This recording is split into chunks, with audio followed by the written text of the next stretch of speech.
أعوذ بالله من الشيطان الرجيم. بسم الله الرحمن الرحيم. الله أكبر الله أكبر الله أكبر. لا إله إلا الله.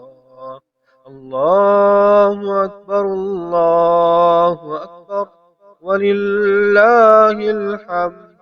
الله أكبر كبيرا والحمد لله كثيرا وسبحان الله بكرة وأصيلا. الحمد للہ رب العالمین والصلاة والسلام علی سید المرسلین اما بعد۔ ایک بھائی سوال کرتے ہیں کہ وہ جانور جن کو قربانی کے طور پہ ذبح کیا جائے گا ان میں اعتبار ان کے دو دانتے ہونے کا ہوگا یا اعتبار ان کی اس عمر کا ہوگا جو علماء کرام نے بیان کی ہے؟ تو گزارش یہ ہے کہ نبی علیہ الصلاۃ والسلام نے یہ بتایا ہے کہ وہ جانور جو آپ قربانی کے طور پہ ذبح کریں وہ دو دانتا ہونا چاہیے۔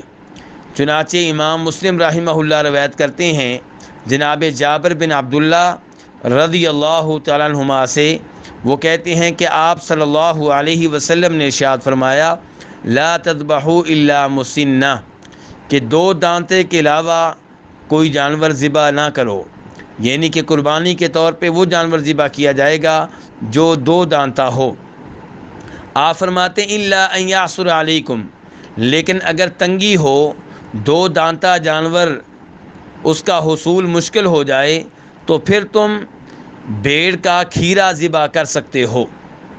تو نبی علیہ الصلوۃ والسلام نے وہ جانور جس کو قربانی کے طور پہ ذبح کیا جائے گا اس میں یہ شرط عائد کی ہے، اس کے لیے یہ شرط مقرر کی ہے کہ وہ دو دانتا ہو، یعنی کہ دودھ والے دانت گرنے کے بعد دو دانت اس کے آ چکے ہوں یا اگنا شروع ہو چکے ہوں۔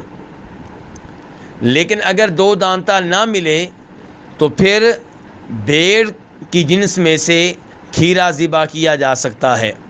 علماء کرام نے پبلک کی آسانی کے لیے ان جانوروں کی عمر بتانے کی کوشش کی ہے جو دو دانتے ہو چکے ہوتے ہیں۔ چنانچہ علماء کرام کہتے ہیں کہ اونٹوں میں سے دو دانتا وہ ہوگا جس کے 5 سال مکمل ہو چکے ہوں، اور یہ موقف ہے علماء احناف کا اور علماء مالکیہ، شافعیہ اور حنابلہ کا، جبکہ گائے کے معاملے میں علماء حنفیہ، شافعیہ اور حنابلہ کا موقف یہ ہے کہ گائے میں سے دو دانتا وہ جانور ہوگا جو 2 سال پورے کر چکا ہو، جبکہ مالکی علماء کرام کا خیال یہ ہے کہ گائے میں سے دو دانتا وہ ہوگا جو 3 سال پورے کر چکا ہو۔ بکری کی جنس میں سے علماء حنفیہ، مالکیہ، حنابلہ کا موقف یہ ہے کہ دو دانتا بکرا وہ ہوگا جو 1 سال پورا کر چکا ہو، اور شافعی علماء کرام کا خیال یہ ہے کہ دو دانتا وہ جانور ہوگا، وہ بکرا ہوگا جو 2 سال پورے کر چکا ہو۔ تو یہاں سے آپ اندازہ لگائیں گے کہ عمر کے معاملے میں علماء کرام میں بھی کچھ نہ کچھ اختلاف موجود ہے۔ تو اصل چیز یہ ہے کہ آپ یہ معلوم کریں کہ جانور دو دانتا ہے یا نہیں۔ اگر دو دانتا ہے تو آپ اسے قربانی کے طور پہ ذبح کر سکتے ہیں، اگر دو دانتا نہیں ہے تو آپ اسے قربانی کے طور پہ ذبح نہیں کریں گے، کیونکہ اصل اعتبار اس کے دو دانتا ہونے کا ہے۔ جہاں تک عمر کا تعلق ہے تو عمر میں کمی بیشی ہو سکتی ہے، آب و ہوا کے اعتبار سے، مختلف ممالک کے اعتبار سے، کچھ ممالک ٹھنڈے ہوتے ہیں، کچھ گرم ہوتے ہیں، کچھ ممالک میں جانور پہلے دو دانتا ہوتا ہے، کچھ ممالک میں لیٹ ہوتا ہے، تو اس لیے اصل اعتبار عمر کا نہیں ہے، اصل اعتبار اس کے دو دانتوں کا ہے۔ دودھ کے دو دانت گرنے کے بعد ان کی جگہ پہ دو دانت آ چکے ہوں یا اگنا شروع ہو چکے ہوں تو ایسے جانور کو قربانی کے طور پہ ذبح کیا جا سکتا ہے۔